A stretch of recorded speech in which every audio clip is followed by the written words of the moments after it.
Magandang umaga mga bata! Tayo ngayon ay nasa ikalawang markahan, ika-6 na module. At ang ating pag-uusapan ngayon at tatalakayin ay tungkol sa talambuhay at liham. O sige, simulan na natin mga bata. Unang aralin, pagsulat ng talambuhay. Sa araling ito, ikaw ay inaasahang makasusulat ng sariling talambuhay. Subukin natin ang inyong kakayahan mga bata. Panuto, punuan ang mga patlang ng angkop na impormasyon tungkol sa inyong sarili. Isulat ito sa sagutang papel. Ako si, ilagay ang inyong pangalan, ang inyong edad. Ako ay anak ni na, ang pangalan ng inyong ama o ina. Nakatira kami sa, nag-aaral ako sa, at nasa, anong grade na po kayo? Mahilig akong maglaro ng, pero masipag din akong mag-aral. Ako yan. Balikan natin muli ang ating pinag-aralan nung nakaraan. Sa panahon ngayon ng pandemya, kailangan ang pag-iingat at pag-aalaga sa sarili. Sa tulong ng nakatatanda sa inyong bahay, sumulat ng panuto na dapat sundin bilang pag-iingat at proteksyon sa sarili laban sa kumakalat na COVID-19. Isulat ito sa inyong sagutang papel, maaari ring sa inyong kwaderno. Mga pag-ingat at proteksyon sa sarili laban sa COVID-19. Magtala ng 5. Pagtapos na kayong gawin, una ng larawan at i-turn in sa stream ng Google Classroom.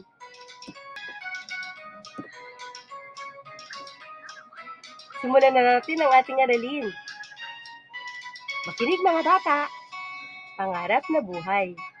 Ako si Dion P. Latonio, ipinanganak noong Nobyembre 10, 1999 sa lungsod ng Iriga, kina Gurly Perez at Choi Latonio.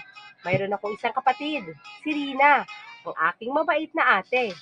Isa akong mahiyaing bata at bihirang makipag-usap sa ibang tao. Kalimitan, ako ay laging nasa kwarto. Pag mayroong bisita sa aming bahay, at kapag naman nasa ibang bahay, ako ay laging nasa tabi o likuran ng aking mga magulang. Iyakin din ako. Ngunit sa paglipas ng panahon, ay natuto na rin ako makisalamuha sa ibang tao, lalo na noong ako'y nag-aaral na. Sa paaralan, nagkaroon ako ng mga kaibigan na nagsisilbing isa sa aking inspirasyon sa pag-aaral, kung kaya't nakamit din ng mga pagkilala o recognition tuwing magtatapos ang panuruan. Natapos ko ang elementary at high school sa Iriga Integrated School. Sa kolehiyo naman ay sa pamantasan ng Bicol. Marami akong naging hilig, ngunit ang pinakagusto ko ay ang paglalaro ng basketball. Subalit ang pag-aaral, ang aking naging tuon sa buhay. Sa paniniwalang ito ang daan sa pagkamit ko ng aking mga pangarap sa buhay. Ngayon sa edad na 24, ako'y isa ng ganap na engineer at nagtatrabaho na sa malaking kumpanya. Lalo pang dumami ang aking mga kaibigan. Focus ako sa aking trabaho sapagkat marami pa akong dapat matutunan. Sinasabi nilang matagumpay na raw ako dahil sa aking katungkulan at magandang kotse. Ngunit para sa akin, utang ko ang lahat ng ito sa aking mapagkalingang pamilya. Higit sa lahat, sa ating Panginoong Diyos. O mga bata, naunawaan ba ang inyong napakinggang kwento? Sige, kung naunawaan, sagutin natin ito. Matapos basahin ang talambuhay, sagutin ang sumusunod na katanungan. Sino ang nagsasalaysay sa binasa? Ilang taon na daw siya? Sino ang kanyang mga magulang? Saan siya nakatira? Ilan ang kanyang kapatid? Saan na mga paaralan siya nag-aral? At ano ang natapos niya sa kolehiyo? Tandaan natin mga bata, ang talambuhay ay salaysay ng mga pangyayari sa buhay ng isang tao mula sa kanyang kapanganakan hanggang sa kasalukuyan o hanggang sa kanyang kamatayan. Inilalahad sa talambuhay kung paano napagtagumpayan ng tao ang mga hamon sa kanyang buhay. Ito ay pagkukwento na parang pagsulat ng buhay ng isang tao o ng sariling karanasan. Madalas ito ay kapupulutan ng inspirasyon ng mga nagbabasa. Sa pagsulat ng talambuhay, maaaring ilagay ang mga sumusunod na detalye: pangalan, tirahan, kapanganakan at edad, pangalan ng ina at ng ama, pangalan ng mga kapatid, mga pangarap sa buhay, antas ng edukasyon, hilig o paboritong gawain, pangkasalukuyang trabaho o ginagawa. May dalawa tayong uri ng talambuhay. Ang una ay pansarili. Ito ay kung ang manunulat mismo ang nagsusulat ng tungkol sa kanyang buhay. Halimbawa, yung binasa ni teacher kanina. At ang pangalawa, pang-iba. Ito naman ay kung iba ang magsusulat tungkol sa buhay ng isang tao. Karaniwan ang paksa sa uring ito ay taong kilala o hinahangaan dahil sa mga nagawa o nakamit niyang maaaring kapupulutan ng aral o inspirasyon sa mga makakabasa nito. Halimbawa nito ay talambuhay ng ating mga bayani, mga naging pangulo ng bansa, o kahit mga sikat na artista o manlalaro na ating hinahangaan.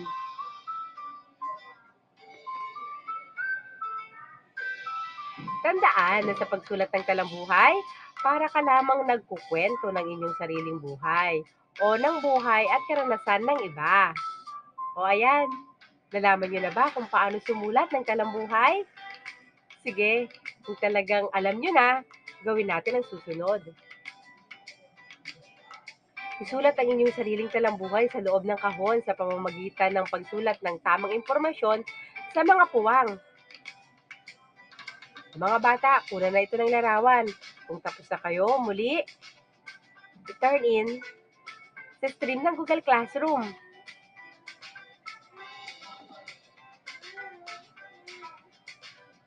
Ito mga anak, sasagutan natin ng on the spot. Paano to? Ibigay ang mga datos batay sa iyong sariling impormasyon at pagkatapos, sumulat ka ng iyong sariling talambuhay. Sulat mo ang iyong pangalan, tirahan, kapanganakan, pangalan ng ina, pangalan ng ama, pangalan ng mga kapatid, paaralang pinapasukan, hilig o paboritong gawain, at pangarap na nais mong makamit. Kung tapos na yan mga anak, gawin natin ito sa inyong kwaderno.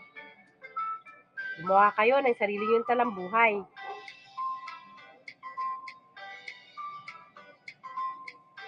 Ngayon naman, dumako na tayo sa ikalawang aralin. Ito ay tungkol sa liham. Liham pahintulot. Sa araling ito, ikaw ay inaasahang makasusulat ng liham na humihingi ng pahintulot na magagamit or maghamit ang silidaklatan.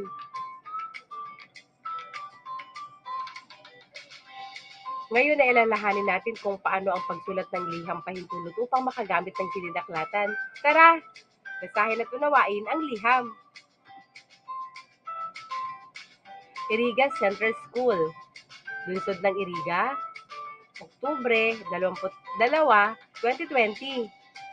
Ginang Juvie E. Cortez, Katiwala ng Aklatan. Mahal na Ginang Cortez, magandang araw po. Ang pangkat ng mag-aaral sa baitang 4 ng aming paaralan ay inaatasang gumawa ng proyekto sa paggamit ng mga sanggunian sa silid-aklatan.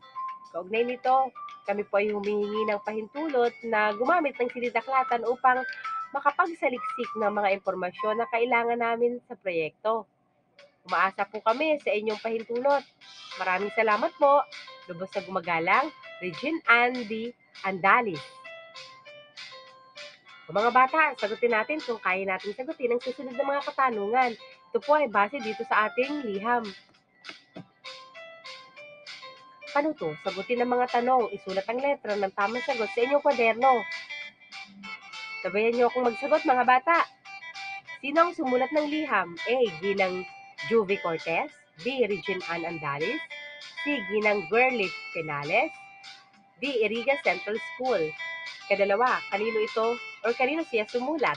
A. Ginang Juvie Cortez. B. Ginang Gurlit Penales. C. Regine Ann Andalis. D. Iriga Central School. Mga bata, tama na rin natin ang inyong mga kasagutan.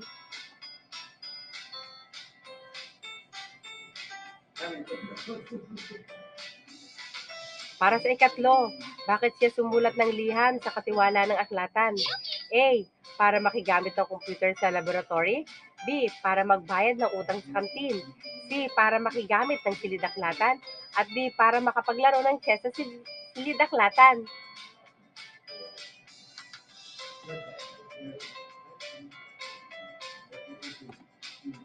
Para sa ikaapat, paano niya sinulat ang kanyang liham? A. Sa pamamagitan ng pagtawag sa kaklase. B. Sa pamamagitan ng wasto at magalang na pagsulat ng liham na humihingi ng pahintulot. C. Sa pamamagitan ng pagsama sa magulang sa paaralan. At D. Sa pamamagitan ng pagdikit ng larawan sa silidaklatan.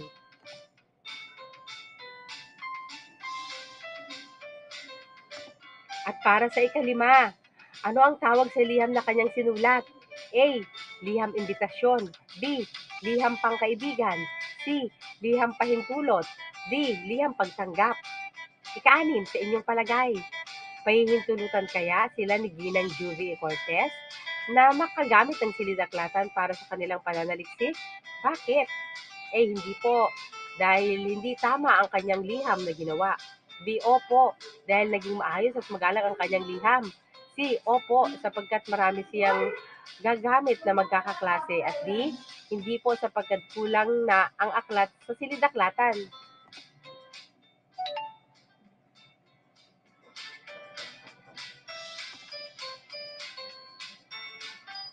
Tandaan po natin na ang liham pahintulot ay isang liham na humihingi ng pahintulot na gawin o gamitin ng isang bagay o lugar. Tulad ng ibang liham, kailangang kumpleto rin ang mga bahagi ng liham dito. Mapapansin sa halimbawa ng liham na ang tono ng pakikipag-usap ay magalang. Nakasaad dito ang dahilan kung bakit humihingi ng pahintulot o kung ano ang dahilan ng paggamit nila ng silidaklatan. Ang liham, kung natanggap na ng pamamahala ng silidaklatan, ay magsisilbing tala o record ng kanilang tanggapan tungkol sa mga taong gumagamit ng kanilang pasilidad. Ito naman ang mga bahagi ng liham. Pamuhatan. Dito matatagpuan ang datos ng sumulat, kagaya ng tirahan o lugar, at teksa kung kailan ito sinulat. Bating panimula. Bati ng sumulat sa kanyang sinusulatan. Katawan ng liham. Dito lahat makikita ang layunin sa pagsulat o mensahe. Bating pangwakas, magalang na pagwawakas ng liham. Lagda, pagpapakilala kung sino ang sumulat ng liham. Ito naman po ang halimbawa ng isang liham. At nakasaad na dito ang bahagi ng liham. Tandaan mga bata, ganito po tayo kung tayo ay susulat ng isang liham. Tandaan ang angkop na bantas na ginagamit sa mga bahagi ng liham. Ito ay may kuwit, tuldok, at wasong gamit ng maliit at malaking letra. Ang pamuhatan ng unang isisulat. Pansinin ang bahagi nito sa itaas. Sa pagsulat ng liham pahintulot, alamin ang buong pangalan at katungkulan na padadalhan ng liham. Gamitan ng bantas na kuwit pagkatapos ng bating panumula. Kuwit din pagkatapos ng bating pangwakas. Katawan ng liham mo. Sasabihin ang mga pakay o mensahe ng liham. Linawin ang layunin ng paghiram ng aklat o paggamit ng silidaklatan. Maaari ring banggitin kung may iba pa kayong petsa ng paggamit ng silidaklatan. Huwag kalimutang tuldukan ang huling pahayag sa inyong liham. Sa pagtatapos ng liham, huwag kalilimutang isulat ang buong pangalan at ang inyong lagda. Ayan mga bata, naunawaan na ba kung paano gumawa ng liham pahintulot? O sige, gawin natin ito. Sumulat ng liham pahintulot batay sa mga datos mula sa kahon. Isulat ang liham pahintulot sa inyong kwaderno o sa sulatang papel. Mga anak, kung tapos na kayo, muli kukunan ng larawan at i-turn in sa stream ng Google Classroom. Ito po ang mga ilalagay sa ating liham. Tapos na tayo mga bata. Hanggang sa muling pagkikita. Paalam!